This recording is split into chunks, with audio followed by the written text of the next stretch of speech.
Hello నమస్తే అండి. నేను మీ లక్ష్మీ చౌదరిని. Welcome to mystery Madhuramulu Telugu audio stories. ఇక్కడ ప్రచురితమవుతున్న ప్రతి కథ నా ఓన్ కంటెంట్. మనసా స్మరామి పార్ట్ 124తో మీ ముందుకు వచ్చేసాను. కథలోకి వెళ్లే ముందు వీడియో నచ్చితే ఒక లైక్ హైప్ ఇవ్వడం మర్చిపోకండి. ఇక కథలోకి వెళ్దాం. అవని ఇంటికి బయలుదేరిన అభి 20 నిమిషాల్లో అవని వాళ్ళ ఇంటి ముందు నిలబడి డోర్ బెల్ కొడతాడు. పార్వతి గారు డోర్ తీయగానే చిన్న స్మైల్తో లోపలికి వస్తాడు అభి. హాల్లోనే ఉన్న అను గారి పక్కన కూర్చొని ఎక్కడ మేడం గారు అని అడుగుతాడు అభి. రెడీ అవుతుంది, ఎప్పుడూ లేనిది. ఈరోజు ఇప్పటికి 4 చీరలు మార్చింది అని నవ్వుతూ చెబుతారు అను గారు. అభి చిన్నగా నవ్వుకుంటాడు. అప్పుడే రూమ్ నుంచి బయటకు వచ్చిన శంకర్ గారు, బాబు, ఇలా ప్రపంచం అంతటికీ తెలిసేలా అనౌన్స్ చేస్తే ప్రమాదం ఉండదు కదా అని కొద్దిగా భయంగానే అడుగుతారు. ప్రమాదం ఏముండదు, ఆ విషయంలో మీరేం టెన్షన్ పడకండి. మన కంపెనీలో ఉన్న షేర్ హోల్డర్స్ అందరూ చాలా మంచివాళ్ళు. ఫస్ట్ నుంచి ఉన్నవాళ్లే, ఇప్పటికీ ఉన్నారు. ఒకరిద్దరు మాత్రమే కొత్త వాళ్ళు ఉన్నారు. వాళ్ళ వల్ల అవనికి ఎటువంటి ప్రమాదమూ ఉండదు. అసలు ఇలా ప్రపంచానికి తెలియడం వల్లే తన వైపు కన్నెత్తి చూడడానికి కూడా భయపడతారు. మీరేం భయపడకండి ఈ విషయంలో అని చెబుతాడు అభి. అయినా మీరు భయపడ్డానికి దాని మొగుడు దాంతో ఉండగా దానికేం ప్రమాదం వస్తుంది శంకర్ అని అంటారు అనుగారు. పార్వతి గారు అల్లుడని మర్యాదలు చేయడానికి సిద్ధమవుతుంటే, మీరిప్పుడేం చేయకండి అత్తయ్య, నేను ఇప్పుడే బ్రేక్ఫాస్ట్ చేసి వచ్చాను, టైం అవుతుంది, అవనిని పిలుస్తారా అని అడుగుతాడు. ఏం పిలవడం ఎందుకు, నువ్వే వెళ్ళి పిలుచుకో, పిలిచినా తొందరగా రాదు, నువ్వు వెళ్తే అన్న తొందరగా కానిస్తుంది అని అంటారు అను. అభికి వెళ్ళాలనే ఉన్నా అక్కడే శంకర్ గారు ఉండడంతో డైరెక్ట్గా అవని రూమ్లోకి వెళ్తే బాగోదని ఆగాడు. మామూలుగా అయితే వెళ్ళిపోయేవాడే, కానీ రెడీ అవుతుందని చెప్పారు కాబట్టి వెళ్ళడానికి సంకోచించాడు. అను గారు గ్రీన్ సిగ్నల్ ఇవ్వడంతో వెంటనే లేచి రూమ్లోకి వెళ్ళిపోతాడు అభి. అభి లోపలికి వెళ్ళేసరికి చీరంతా కట్టేసుకొని అద్దంలో చూసుకుంటూ చీర కరెక్ట్గా సెట్ చేసుకుంటూ ఉంటుంది అవని. కనీసం తలుపు తీసుకొని అభి లోపలికి రావడం కూడా గమనించినంతగా తన పనిలో తను ఉంది అవని. చిన్నగా వెనక నుంచి వెళ్ళి అవని చీర చెంగులో నుంచి లోపలికి చేతిని దూర్చి నడుం చుడతాడు అభి. అభి దగ్గరికి వస్తుండగా మొదలైన అలజడి అభి రాకని అవనికి తెలిపితే తను వెనక్కి తిరిగే లోపే అభి అవనిని హత్తుకుంటాడు. లుకింగ్ గార్జియస్ అని భుజం మీద పెదాలు నిలిపి అంటాడు అభి. అభి అలా చేయగానే వాళ్ళంతా జివ్వుమంటుంది అవనికి. బావా అని చిన్నగా అంటుంది అవని. అప్పటికే టైం అవడంతో త్వరగా కానీ మనం స్టార్ట్ అవ్వాలి అని అవనిని వదిలి బెడ్ మీద కూర్చుంటాడు అభి. ఇలా ఓకేనా బావా అని అడుగుతుంది. నా కళ్ళకి నువ్వు ఎలా ఉన్నా నచ్చుతావు, విత్ డ్రెస్ వితౌట్ డ్రెస్ అని కొంటిగా అంటాడు అభి. ఆ మాటకి మొహం అంతా సిగ్గుతో మందారంలా మారిపోగా అద్దం వైపు తిరిగి, నీకోసం అడగలేదు, అక్కడికి ఇలా వస్తే సరిపోతుంది కదా అని అడుగుతున్నాను అని చిరుకోపంగా అంటుంది. బెడ్ మీద ఉన్న చీరలన్నీ చూసి, ఎందుకు ఇన్ని చీరలు మార్చావు అని అడుగుతాడు అభి. ఇప్పుడు నేను అక్కడికి వస్తుంది వివేక్ గారి కూతురుగా, హర్ష గారి కోడలుగా, ఈ అభిరామ్ గారి కాబోయే భార్యగా. నా కోసం కాకపోయినా మీకోసమైనా కరెక్ట్గా రెడీ అవ్వాలిగా, లేదంటే బాగోదు కదా అని అంటూనే హెయిర్ని సెట్ చేసుకొని ఒక చేతికి బ్యాంగిల్ వేసుకొని ఇంకో చేతికి వాచ్ పెడుతుంది. అవనిని కింద నుంచి పైదాకా చూసి, పెర్ఫెక్ట్, ఇంక వెళ్దామా అని లేచి అడుగుతాడు అభి. హా అని తన హ్యాండ్ బ్యాగ్ తీసుకొని అభితో పాటు బయటకు వస్తుంది అవని. ఇద్దరిని అలా చూసి పార్వతి గారు మురిసిపోతారు. టైం అప్పటికే 10 అయిపోవడంతో, అమ్మ ఫోన్ చేసింది కదా అమ్మమ్మ, రేపే మీరు ఆ ఇంట్లో గృహప్రవేశం చేయాలి, పెళ్ళి ఉంది కదా అని సింపుల్గానే గృహప్రవేశం చేద్దామన్నారంట కదా మీరు అని అడుగుతాడు అభి. అవునభి, ఇంకెంత, వారంలో పెళ్ళుంది, అందుకే రేపు ఇంట్లోకి అడుగుపెట్టి పాలు పొంగిస్తే సరిపోతుంది. వ్రతం చేయాలన్నా శంకర్ అప్పుడే కింద కూర్చోలేడు. ఈ పరిస్థితుల్లో పార్వతి కూడా అంతసేపు కూర్చోవడం కరెక్ట్ కాదు, అందుకే నేనేమీ వద్దు అన్నాను కరెక్టేలే అమ్మమ్మ, మీరు చెప్పింది అలాగే చేద్దాం. ఇంక మేము స్టార్ట్ అవుతాం అని చెప్పి అవనిని తీసుకొని ఆఫీస్కి స్టార్ట్ అవుతాడు అభి. A R industries. అప్పటికే షేర్ హోల్డర్స్ అందరూ వచ్చేసి ఇంత అర్జెంటుగా ఎందుకు మీటింగ్ పెట్టారు, ఏమైనా ప్రాబ్లం వచ్చిందా అని ఒకరితో ఒకరు అనుకుంటూ ఉంటారు. ఇన్నేళ్లుగా చూస్తున్నాం, ప్రాబ్లం వచ్చినా మన వరకు రానివ్వరు కదా. మనం అసలు ఇందులో షేర్లు పెట్టడమే తప్ప దీని గురించి మనకేం తెలుసు. నెల నెల అకౌంట్తో సహా మన షేర్ మనకి పంపించేస్తారు. హర్ష గారు ఎప్పుడూ తేడా రాలేదు అని మాట్లాడుకుంటూ ఉంటారు. అప్పుడే అక్కడికి శ్రీనివాస్ కూడా వస్తాడు. శ్రీనివాస్, హర్ష గారు మీకు ఫ్రెండ్ అనే చెప్తారు కదా, అసలు ఎందుకు ఈ మీటింగ్ పెట్టారో మీకైనా తెలుసా అని అడుగుతారు అందులో ఒకరు. ఇప్పుడు నేను చెప్తే కరెక్ట్ కాదని నాకు తెలీదు, చూడాలి దేనికి పిలిచారో, మీలాగే నేను అని అంటారు శ్రీనివాస్. ఒక పక్క మీడియా కూడా కూర్చొని ఉంటుంది.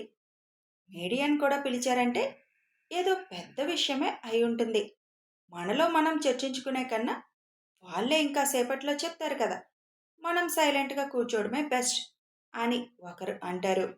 అప్పుడే హర్ష గారు లోపలికి ఎంటర్ అవుతారు.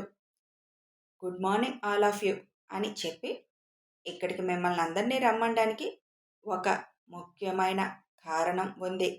మీ అందరికీ తెలుసు, ఈ కంపెనీ నేను నా ఫ్రెండ్ వివేక్ కలిసి స్థాపించామని. మా ఇద్దరిది చెరిసగం షేర్స్ అని కూడా మీకు తెలుసు. నిన్న న్యూస్లో వచ్చిందంతా మీరు చూశారని విన్నారని నేను అనుకుంటున్నాను. వివేక్ చనిపోయాక కూడా తన షేర్స్ తనకు అలాగే ఉంచి వాటి మీద వచ్చే లాభం అంతా చారిటీలకు ఇస్తున్నానని మీ అందరికీ తెలుసు. అయితే సంతోషించాల్సిన విషయం ఏంటంటే ఆ రోజు వివేక్ రమ చనిపోయినా వాళ్ళ కూతురు మాత్రం బతికే ఉంది అని హర్ష గారు చెప్పగానే అందరూ ఆశ్చర్యంగా చూస్తారు. రమ చావుకి పోరాడి డెలివరీ అయి ఆ బిడ్డని వాడి బారి నుంచి తప్పించాలని ఒక పుణ్యాత్ముడి చేతిలో పెట్టి వాళ్ళని పంపించేసి తను మాత్రమే ఆ రాక్షసుడి చేతికి చిక్కింది. అలా బతికిన నా ఫ్రెండ్ కూతురు ఇన్నాళ్ళకి తను చేరవలసిన ప్లేస్కి చేరుకుంది. కాబట్టి ఈ రోజు నుంచి వివేక్ పేరు మీద ఉన్న షేర్స్ అన్నిటికీ తానే హక్కుదారు. ఇప్పుడు మీ అందరికీ తనని ఇంట్రడ్యూస్ చేయడానికి ఈ మీటింగ్ ఏర్పాటు చేశాను. అమ్మా అవని అని పిలుస్తారు హర్ష గారు. అప్పటి వరకు పక్కగా నిలబడి ఉన్న అవనిని తీసుకొని లోపలికి వస్తాడు అభి. అవనిని చూసిన శ్రీనివాస్కి అచ్చం వివేక్ రమ పోలికలతో ఉండడంతో డౌటే లేకుండా పోతుంది. ఫస్ట్ నుంచి ఉన్న వాళ్ళందరూ కూడా వివేక్ కూతురు అనుకోకుండా ఉండలేకపోయారు. అందరూ చాలా సంతోషంగా కనీసం వాళ్ళిద్దరూ చనిపోయినా బిడ్డను బతికించుకున్నారు అని అనుకుంటారు. ఇక్కడున్న అందరికీ వివేక్ అంటే చాలా ఇష్టం. అందరితో ఫ్రెండ్లీగా ఉండేవాడు వివేక్. షేర్ హోల్డర్స్ అందరితో అతనే ఎక్కువ డీల్ చేసేవాడు. ఆ విధంగా వాళ్ళందరికీ వివేక్ బాగా తెలుసు. అవనిని చూడగానే వివేక్ గుర్తు రావడంతో కొంతమంది ఎమోషనల్ అవుతారు కూడా. అవని హర్ష గారి దగ్గరికి రాగానే, షీ ఈజ్ అవని, వివేక్ రమ కూతురు. ఈ రోజు నుంచి మా తర్వాత ఎక్కువ భాగం ఉన్న షేర్ హోల్డర్గా అవని ఉంటుంది. అంతేకాకుండా వివేక్ రమ కోరిక మేరకు ఈ బంగారు తల్లిని నా ఇంటి కోడలుగా చేసుకోబోతున్నాను. ఇంకో వారం రోజుల్లో పెళ్ళి. ఈ విషయం చెప్దామని మీ అందరినీ రమ్మని చెప్పాను అని హర్ష గారు అనగానే అందరూ సంతోషం వ్యక్తం చేస్తారు. ఇక నుంచి ఏఆర్ ఇండస్ట్రీలో అవని కూడా ఒక కీలక పాత్ర పోషించబోతుంది. వివేక్ కూతురుగా ప్రపంచానికి తెలియాలనే ఈ మీటింగ్ ఏర్పాటు చేశాం. మీడియా వాళ్ళు హర్ష గారు చెప్పిందంతా రాసుకొని అవని ఫోటోలు ఒక 2-3 తీసుకొని అక్కడి నుంచి వెళ్ళిపోతారు. షేర్ హోల్డర్స్లో అందరూ ఒక్కొక్కరు అవని దగ్గరికి వచ్చి, మీ నాన్న చాలా మంచివారమ్మా, అందరికీ అతనితో చాలా మంచి అనుబంధం ఉంది అని అవనితో మాట్లాడుతూ, ఇన్నాళ్ళు ఎక్కడున్నావు అని అందరూ ప్రేమగా అడుగుతారు. హర్ష గారు ఆ రోజు జరిగిందంతా అందరికీ వివరంగా చెప్తారు. రమ ధైర్యానికి అందరూ ముందు ఆశ్చర్యపోయినా తన బిడ్డను కాపాడుకోవడంలో సక్సెస్ అయింది అనుకుంటారు. దేవుడు తనకి కన్న తల్లిదండ్రులను దూరం చేసిన అంతే ప్రేమను పంచే మరొక తల్లిదండ్రుల్ని ఇచ్చాడు. వాళ్ళ సంరక్షణలో పెరిగి ఇవాళ ఇలా మన ముందు నిలబడింది అని చెబుతారు హర్ష గారు. కాసేపు అందరూ అవనితో మాట్లాడి ఒక్కొక్కరుగా అందరూ అక్కడి నుంచి వెళ్ళిపోతారు. శ్రీనివాస్ కూడా మాట్లాడి వెళదామనుకున్నా అక్కడ అభి కోపంగా తనని చూడడంతో సైలెంట్గా వెళ్ళిపోతాడు. పదరా, మీ నాన్న క్యాబిన్ ఈ రోజు కూడా అలాగే ఉంది. ఇక నుంచి ఆ క్యాబిన్ నీది అని అవనిని తీసుకొని వివేక్ క్యాబిన్లోకి ఎంటర్ అవుతారు. క్యాబిన్లోకి ఎంటర్ అవ్వగానే ఎదురుగా కనిపిస్తున్న తండ్రి ఫోటో చూసి కళ్ళల్లో నీళ్లు తిరిగినా వెంటనే వాటిని ఆపేసి సంతోషంగా క్యాబిన్ అంతా తిరిగి చూసుకుంటుంది. వాళ్ళ నాన్న తిరిగిన ప్లేస్ అది. వాళ్ళ నాన్న ప్రెజెన్స్ అక్కడ ఉన్నట్టు అనిపించింది అవనికి. కాసేపు అక్కడే ఉండి అక్కడి నుంచి స్టార్ట్ అవుతారు అవని, అభి. హైదరాబాద్ నుంచి వచ్చిన దగ్గర నుంచి రూమ్లోనే ఉన్న కోమలిని వాళ్ళ నాయనమ్మ వెళ్ళి పిలుస్తుంది. మీ తాతయ్య రమ్మంటున్నారు, రా కోమలి అని పిలుస్తారు ఆవిడ. ఈ రూమ్ దాటి బయటికి ఎక్కడికి రాను.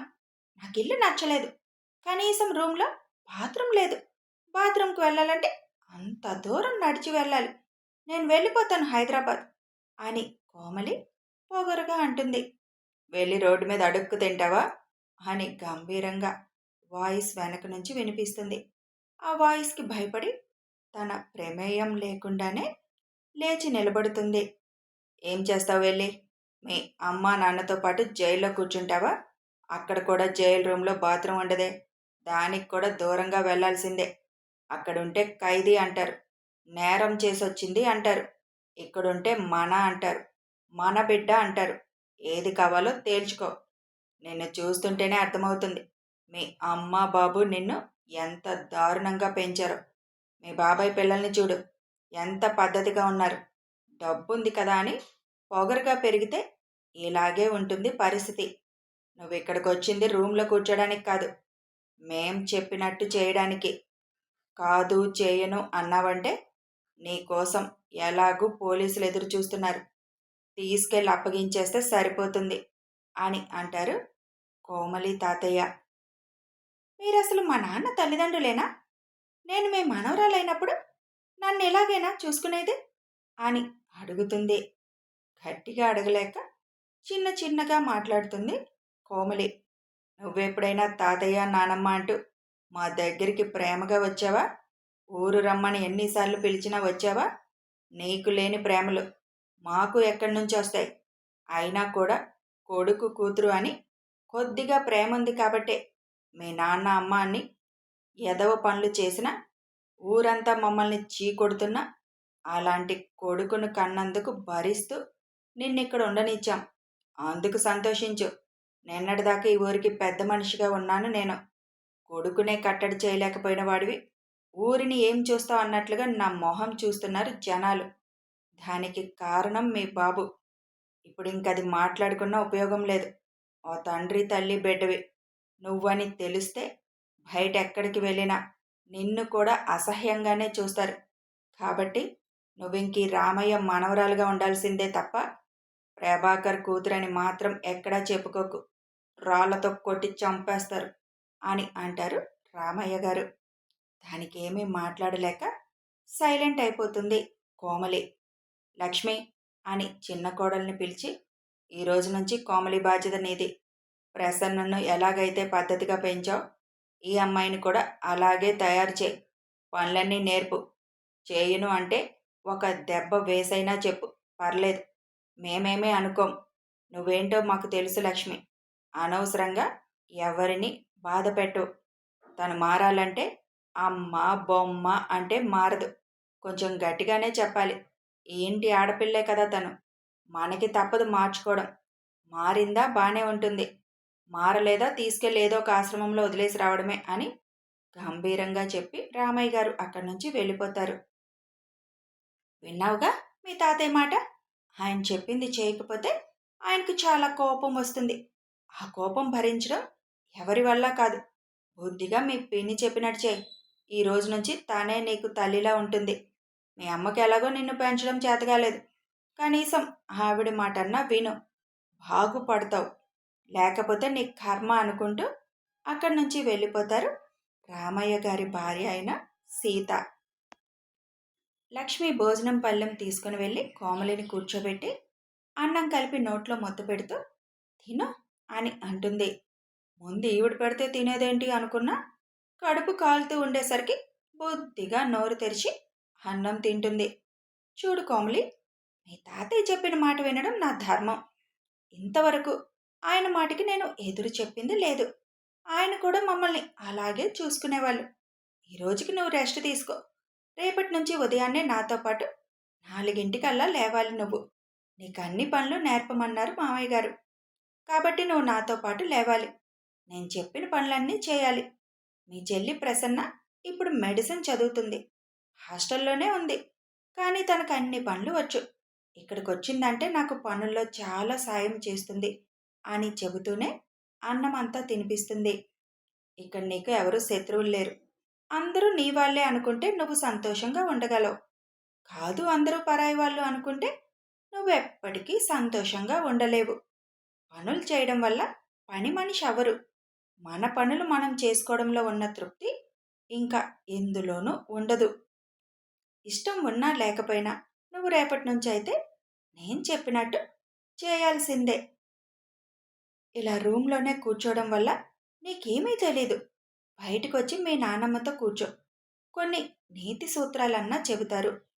ఇప్పుడు అవి నీకు చాలా అవసరం అని చెప్పేసి అక్కడి నుంచి వెళ్ళిపోతారు లక్ష్మి. అమ్మో, 4కి లేవాలి. వచ్చి వచ్చి ఇక్కడ పడ్డానేంటి దేవుడా. కనీసం అమ్మమ్మ వాళ్ళ ఇంట్లో ఉంచుకోవడానికి కూడా ఇష్టపడలేదు నన్ను. కావాలనే ఇక్కడికి పంపించింది. ఐ హేట్ యూ అమ్మమ్మ, ఐ హేట్ యూ అని తిట్టుకుంటూ ఆ రూమ్లో ఉన్న నొలక మంచం మీద పడుకుంటుంది. అది గుచ్చుకుంటుంటే ఏడుపు వచ్చేస్తుంది కోమలికి. కథ కొనసాగుతుంది. కొందరు మారాలంటే కొంచెం కఠినంగానే ఉండాలి. మరి కోమలికి ఇస్తున్న పనిష్మెంట్ కరెక్టేనా? మీ మాటల్లో చెప్పేయండి. ఇక వీడియో నచ్చితే ఒక లైక్ చేయండి. నచ్చిన వాళ్ళకి షేర్ చేయండి. కామెంట్స్ రూపంలో మీ అభిప్రాయాలు తెలపండి. సబ్స్క్రైబ్ చేసుకుని ఛానల్ని సపోర్ట్ చేయండి. Thanks for watching and listening.